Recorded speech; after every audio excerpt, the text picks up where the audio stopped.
So that's why they're not doing it again.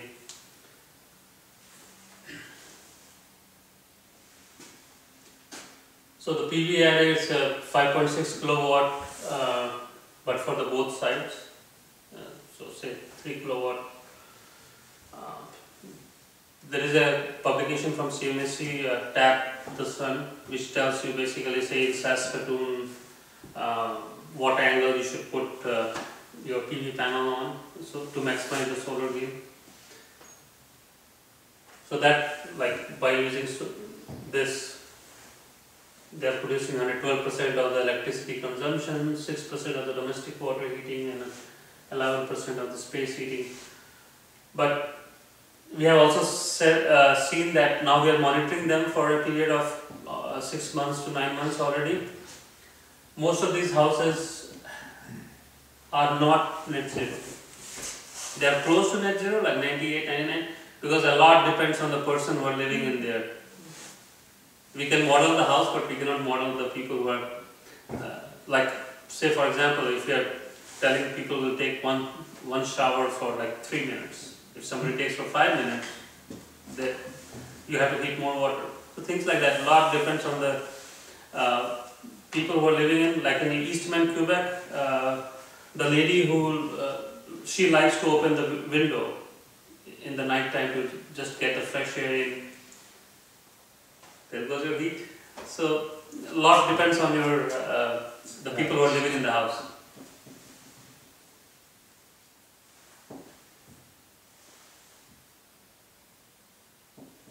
So as I said, there is no natural gas connection, so they're saving about $450 in terms of connection fee.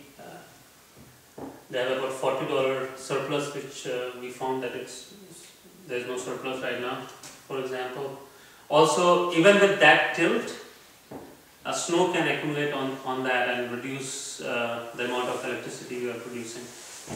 Like if you remember, it was like almost like this. 55 degrees. Still. Do those panels not get warm enough to melt that snow off there? Because they're dark panels.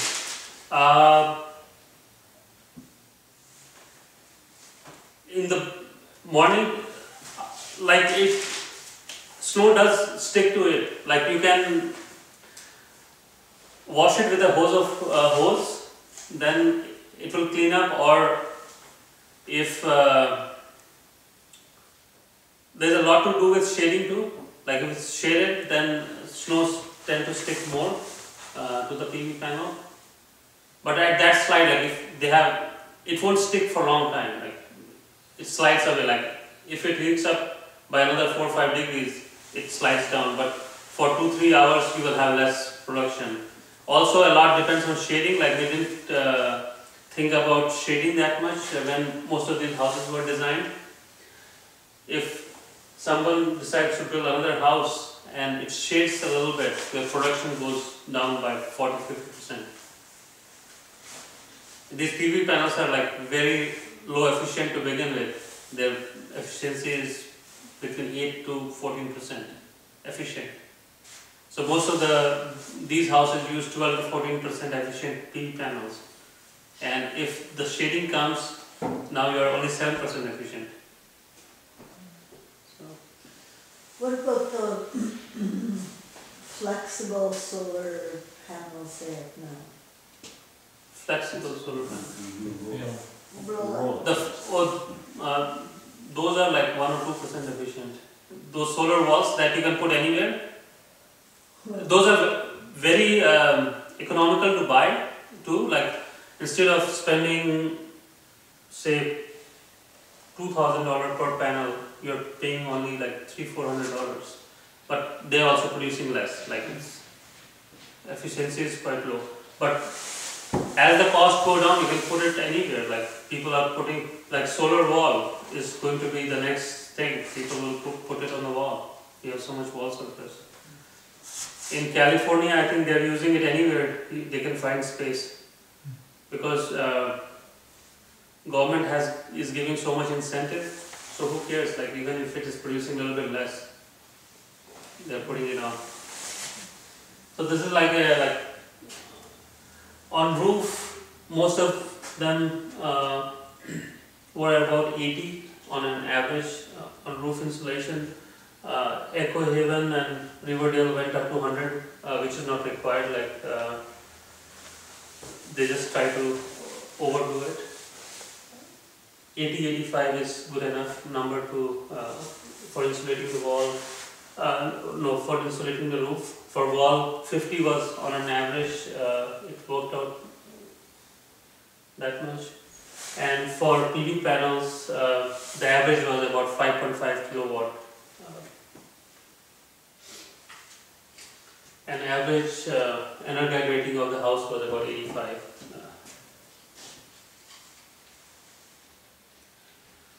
That's it. If you want to know a little bit more about any of the houses, we have got a lot of material on our website.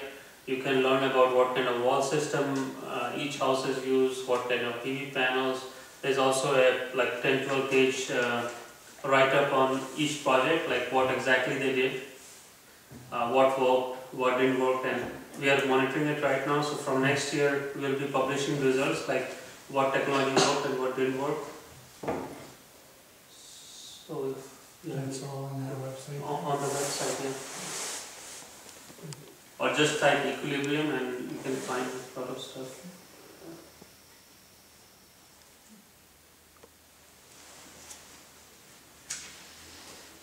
I tried batteries just as a joke, like 25 great big batteries, but there's maintenance on it.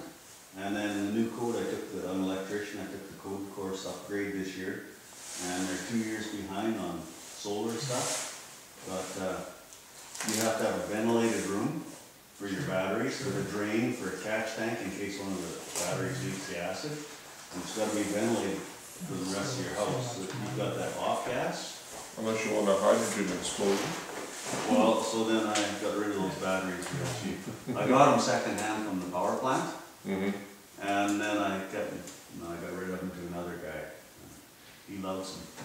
But he's on a farm, and he's got 7 Canadian Tire PV panels, and then he built a granary light, a foot thick walls, and a foot floor, and a foot roof, and I gave him 25 batteries, and he bought a few more. So he's got like 30 batteries in this granary. And then he's got the 7 panels heating them up. And then he runs a cord through the bush to the house. Because he didn't want to knock all the bush down. So they live in the middle of the bush, and then on the south fence he's got these 7 panels that are what, 4 foot by 2 foot or something. Batteries are okay if you have to. And then some of the companies are selling golf cart batteries actually. They're cheaper. My neighbor had batteries in his garage and we just built the box at home and then put a little vent pipe to the outside. So that it would vent to the outside. Just had them for years, never had a problem. So like community scale application will be the ideal thing for net zero homes, because that will bring down the cost a lot. If you do, say, geothermal on community scale, 25-30 houses together. Well, we're fortunate here in 50 degrees here, Alberta, Saskatchewan, that it's cold most of the year, half the year. Yeah. So you're getting out of the 5.6 kilowatt, you're getting 6,600 back, so you're getting more than 100%. Right. So that's the good thing. Yeah, like a lot to be done in this area. But unfortunately, I don't know about Saskatchewan, but there is no government incentive. Like in Ontario, you can sell your power for 85 cents. Yeah.